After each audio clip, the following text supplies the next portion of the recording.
Alright, we're back with YoChicago with Irving Parks, Eric and Gunderson. Standing in front of a very loud and busy street, Pulaski, and we're standing in front of Smoque, which I really want to call Smoque. Yeah, Erica, well, you're fancy and Frenchy. I am a little bit. Smoque is a great barbecue place. It's been open, I think, since the 18th of December. We've been here a couple of times, and it's really good if you like meat. And I do. I'm a meat fan. So yeah, they're great. It's really sort of down to earth. It's really low key, but the meat is outstanding. I'm gonna tear up. It's really good. So and all the sides are great, and the people are really friendly. I just think it's a great addition to the neighborhood because there's nothing like it in the neighborhood right now.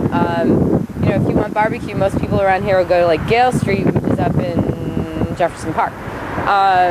So there's that, and plus there's just, I think it just adds a little more character around here. There aren't a lot of places to eat in general. There's La Villa on the street, which has been there since, you know, I was this big, and Sabatino's, which I think has been around since my parents were that big.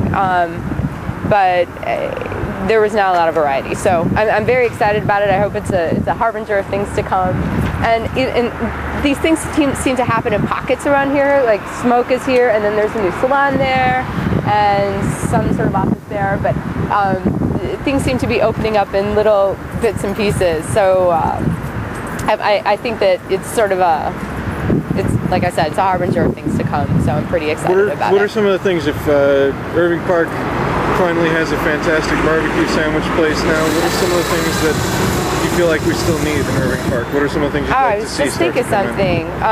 Well, we've got Susie's for sort of hot dogs and Italian beefs and that kind of thing. It's a little bit on the far edge, but you know, I can deal with that. There's not.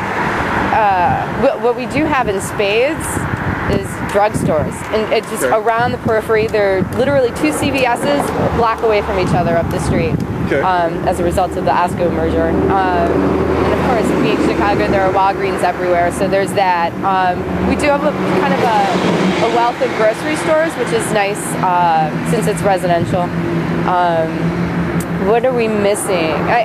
Within Irving Park proper, there's not a lot of retail presence for like clothing, gift shops, that sort of thing. There's some places that are opening up, like I think I wrote about Tippy Toes, children's shoes boutique, but you know, I think that it could support a Roscoe Village type of retail corridor, and I'm not seeing that yet. Are there any large retail stores? Any like, big? No, everything's more in the Portage Park area over by Six Corners.